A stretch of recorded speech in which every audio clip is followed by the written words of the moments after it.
Nós vamos discorrer essa lição dentro dos 3 objetivos que temos aqui: anunciar o perfil da geração vindoura e sua malignidade, expor 3 classes mais desgradantes da geração dos últimos dias e mostrar como a verdade divina prevalece sobre as trevas da mentira. Ou seja, enquanto nós vamos estar discorrendo esses pontos, os 3 pontos, nós estaremos assim fazendo toda essa temática que esses 3 objetivos nos pedem. Nossa revista está com texto de referência em Timóteo capítulo 3, 2 Timóteo capítulo 3, do versículo 1 ao versículo 5. A nossa palavra introdutória diz: os sinais da vinda de Jesus estão cada vez mais nítido e em nossa geração temos a certeza de que brevemente a trombeta estará soando. 1 Coríntios 15, 51 e 52. Portanto, precisamos estar firmes e vigilantes. Aí no primeiro item nós temos aí a malignidade da geração dos últimos dias, onde nós vamos falar sobre homens amantes de si mesmo, homens vangloriosos e soberbos, e terminando o primeiro ponto, o homem desobediente. Aqui na questão homens amantes de si mesmo, vai falar a respeito da conduta que nós temos visto nos últimos dias, irmão. São pessoas que querem ser melhor do que as outras, pessoas que só olham para o seu próprio umbigo mesmo, pessoas que não estão nem para o próximo. Ela quer ser melhor do que as outras, não por um sentimento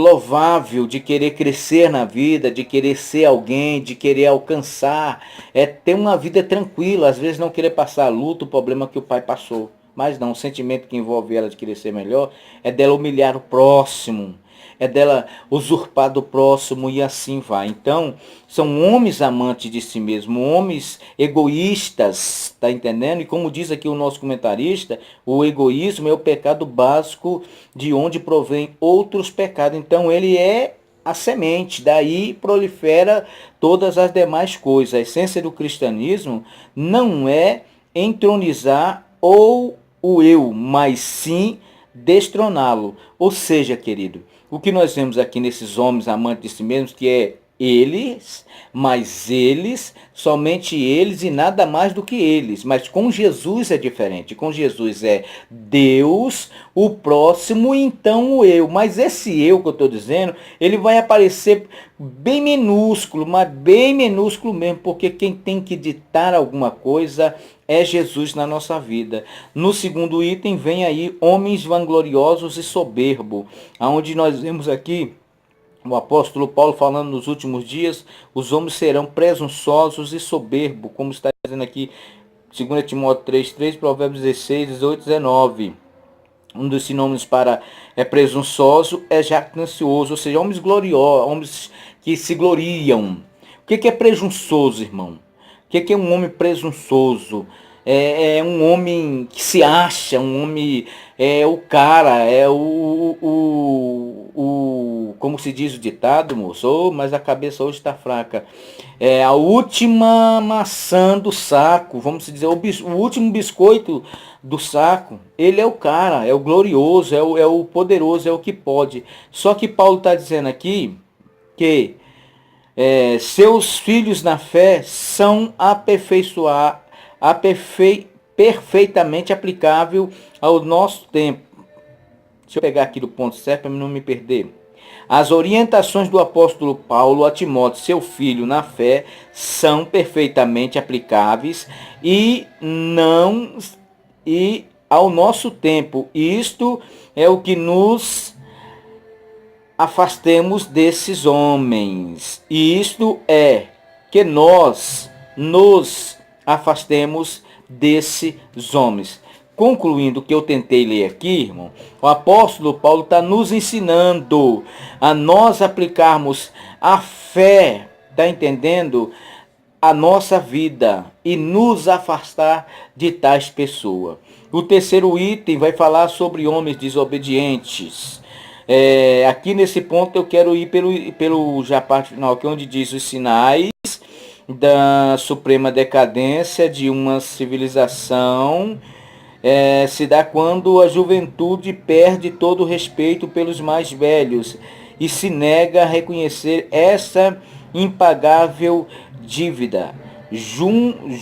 Juntamente com o básico de juntamente com o básico dever de gratidão para com aqueles que lhe deram a vida. Os filhos devem honrar os seus progenitores. Esse é o elixir da longevidade, pois, como encontramos nas Escrituras, tal atitude resultará em uma sociedade mais estável e saudável e em uma vida com mais qualidade. Efésios capítulo 6, versículo 1. Então, exatamente, quando a gente pensamos em desobediência, a nossa cabeça vai logo na questão família, na questão pais e filha, onde no meio da adolescência, da juventude, é difícil. E aí daí onde vem o que o nosso comentário está falando aqui, onde surge as crises familiares. Mas tudo nós conseguimos resolver através da oração. E ponto 2 fala sobre a escória de uma geração. Aí ele vai estar falando aqui sobre o perfil dessa escória, o perfil dessas pessoas que são comparadas, que são vistas como escória de uma geração. São pessoas sem afeto natural, irreconciliáveis, caluniadoras, incontinentes, cruéis, sem amor para com os bons. E além desses ainda temos 3 grupos que certamente terão muitos problemas aos moradores da terra, que é os amigos dos deleites, inimigo de Deus, apenas aparência de piedade e sempre aprendem, mas desconhecem a verdade. Ou seja, meu querido, aqui está ditando característica, o perfil dessa geração que é a escória. O que é a escória, querido? É tudo aquilo que não presta. Segundo o dicionário, é aquela parte da sociedade que não presta, né? Aquelas pessoas que andam envolvidas com coisa errada. Para eles isso é escória. Tá entendendo? Lá quando você vai estudar a Bíblia, existe uma palavra chamada crisol, que você vai procurar saber o que é isso. Era um forno, onde a prata era colocada para ser purificada. A prata pura era tirada e usada. E o que sobrava daquela prata, o que não prestava, era chamada de escória. Era tirada e lançada fora. Então é assim, mais ou menos assim, que pensa, que está nos mostrando o nosso comentarista. O que é ser amigo dos deleites e inimigo de Deus, querido? É exatamente fazer tudo aquilo que desagrada a Deus. Ter prazer em fazer. Deleites aí quer dizer prazer. Prazer. Ser amigo dos prazeres. Prazeres da carne. Fazer aquilo que não agrada a Deus. Quem pratica essas coisas que nós já falamos até aqui, todo esse perfil, ele está indo na contramão de Deus e está declarando-se inimigo do Senhor. O ponto 2 fala apenas aparência de piedade. Aqui é outra coisa muito interessante, é que nem aquele provérbios que a gente vê muito, exterior é ovelha, mas o interior é um lobo devorador. Está vestido com pele de ovelha, mas no seu interior é um lobo devorador. É exatamente isso. Tem aparência de piedade, parece ser uma pessoa bonzinha, uma pessoa amorosa, falsete, irmão, como diz a nossa juventude, é falsete, é engano, é mentira. Não é, mas só que a Bíblia diz que quem usa de engano não prevalecerá na congregação do justo.